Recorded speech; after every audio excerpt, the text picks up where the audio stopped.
On Thursday, our guests on Geaux Acadiana were Louisiana State Representative John Bel Edwards and U.S. Senator David Vitter, both candidates for governor in tomorrow's runoff election. We asked them each the same three questions. Here they are with their answers. Representative John Bel Edwards. As a Catholic, we'd like to know, how do you reconcile the differences between lessons of the Good Samaritan and being anti-Syrian refugee? Is this an example of faith being overtaken by politics? No. And in fact, I would tell you that I'm not anti-Syrian refugee. I just don't know why we would have to be good neighbors to them by bringing them to our country half a world away when we can offer assistance to nations in the Middle East, financial and otherwise, so that they can accommodate the Syrian refugees over there closer to their home without needlessly exposing the people here in the United States and certainly in Louisiana to any increased risk of violence that might happen. So I don't believe that it's one or the other. Certainly my Catholic Christian faith is an important part of who I am. It informs all of my positions. And I think about these things very carefully before I come down, with a policy position such as I have that says that we should halt any new Syrian refugees from coming into our state, because it's obvious that there's not an adequate screening process, a vetting process, whereby we can make absolutely certain that the people coming in do not pose a threat. And so I don't believe it's you either believe in the Good Samaritan or you don't. I think there are other ways to be good neighbors to those same people and help them tremendously, but without bringing them here to Louisiana at this point in time. Senator David Vitter, as a Catholic, how do you reconcile the differences between the lessons of the Good Samaritan and being anti-Syrian refugee? And is this an example of faith being overtaken by politics? No, it's not. And it's an example of being cautious about our security first, which I think is our legitimate, proper first responsibility.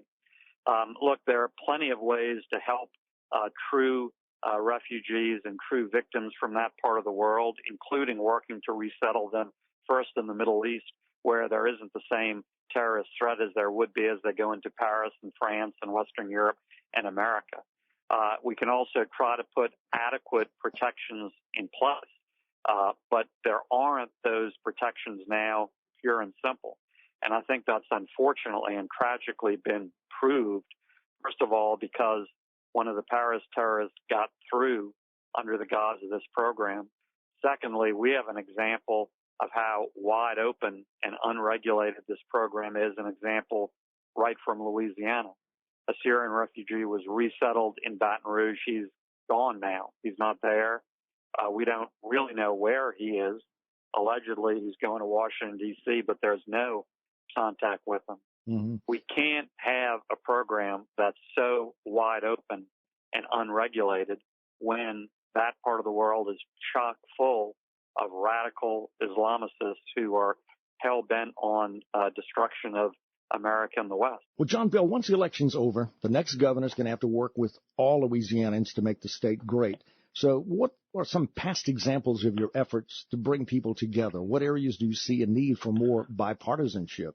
Well, first of all, more bipartisanship is good regardless of what area we're talking about, what legislative initiative or which effort that I have as governor. I believe in being bipartisan. Being a Louisianan is so much more important than being a Republican or being a Democrat. And so I would hope that we can elevate the commonalities and that we can work together in more instances and be partisan in less instances overall. But specifically, I will tell you that in 2013, I was able to lead a bipartisan group of members of the House and, quite frankly, in the Senate as well, to demand the first new investment in K-12 education since 2008. Bobby Jindal did not put any money in the budget for K-12 education that was new. It was not in the appropriations bill as it came out of committee. And I just saw an opportunity to lead an effort, and I was able to put together enough people, Republicans and Democrats alike, to demand that increase that we were able to hold the budget hostage until we got it in there. and the children of Louisiana have been the beneficiaries, because at the end of this academic year, that'll be $250 million more invested directly into the classroom than would have otherwise been the case had it not been for my leadership, and leadership that was absolutely bipartisan. Other issues are, for example, I've led efforts to restore cuts that the Jindal administration proposed to the Department of Veterans Affairs, because I thought it was very important that we open our cemeteries, our veteran cemeteries around the state, that we open some that had just been built and we keep others open, that we keep our para-service officers going to their places of duty so they can meet with veterans to figure out which benefits they were entitled to and help them to apply for those benefits and appeal denials. And so we reversed those cuts, and that was a very bipartisan effort as well.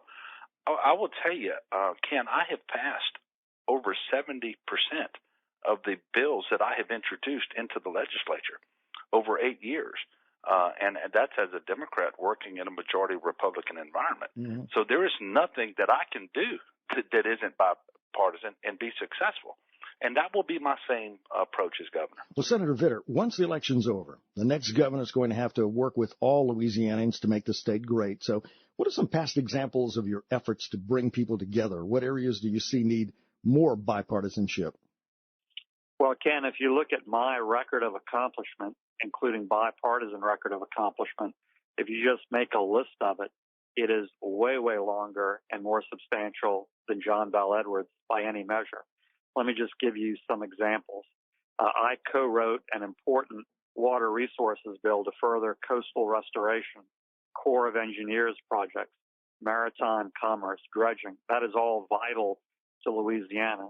And in the U.S. Senate, I co-wrote that with a far-left liberal, Barbara Boxer of California, and we passed it together, and President Obama signed it into law. Even more recently, I passed the Steve Gleason Act to help people like Steve with ALS with important devices that are their lifeline to the world, to their caregivers, to their family members, and others. Of course, help lead the fight to preserve flood insurance at affordable rates in Louisiana. That was really important for Louisiana and for our economy. I was very involved in that as a leader on that. And in coastal restoration efforts in general, and hurricane and flood protection, particularly coming out of Katrina and Rita and our other hurricanes. Right now, I chair the Senate Small Business Committee. As chair of that committee, just in 10 months' time, we've passed 24 bills out of committee on a fully bipartisan basis. One of the last ones we passed that was just signed into law by President Obama. It had to do with disaster recovery. By the way, that record compares very well to my Democratic predecessor, who over 2 years' time, not 10 months, but 2 years, passed about 8 bills out of committee. I passed 24 over 8 months.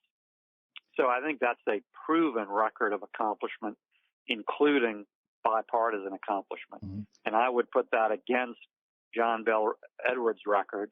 He doesn't have a list of accomplishments. He's been a very partisan force in the state legislature. Representative John Bel Edwards, primary concern for the state. What would you say are your number 2 and number 3 priorities? Well, they're related to the budget, but the budget has to be solved first. Otherwise, you can't invest in any critical priorities. I will tell you that the cuts to higher education, leading the nation in terms of state funding support or reductions to higher education since Bobby Jindal became governor, has been a disaster for our state, especially accompanied by the highest tuition increases in the nation over the same 8-year period. That has to be fixed. We have to support higher education better. Otherwise, it's going to wither on the vine, and our children are going to leave the state to get a first-rate education. We can't afford that. Secondly, I will tell you that health care in Louisiana is at risk as well. We've got a hospital privatization plan that has not been well thought out. It is not sustainable because we don't know how much it's going to cost year to year to keep those private partners in those charity hospitals, and they get to tell us what they need every year. And as soon as we don't appropriate enough money, their contracts allow them 60 days notice, and they can walk away. We have to fix that so that we have an idea of what it's going to cost year to year, and we have a revenue stream in place to take care of that. Otherwise, the uninsured, the most vulnerable patients among us, the people that really are implicated in the Good Samaritan, by the way. Those will be the ones that we turn our back on. That will not happen while I'm governor. Senator Vitter, everybody believes the budget is the primary concern for the state. So we ask, what are your number 2 and number 3 priorities? Well, the budget is the most imminent crisis. We're going to have to deal with that immediately, and it is a crisis. But it's not the most important challenge long term. I think that's education, both pre-K through 12 education and higher ed. And I have a fully developed plan with regard to both of those challenges in my overall detailed plan called Together Louisiana Strong. By the way, it's all at davidvitter.com, and I'd really love for folks to look at the education chapter and the higher ed chapter. A lot of detailed ideas there. That was Louisiana State Representative John Bel Edwards and U.S. Senator David Vitter, both candidates for governor in tomorrow's runoff election. They were asked the same 3 questions, and those were their answers. KPEL reminds you to go vote tomorrow and listen for results here on 96.5 KPEL.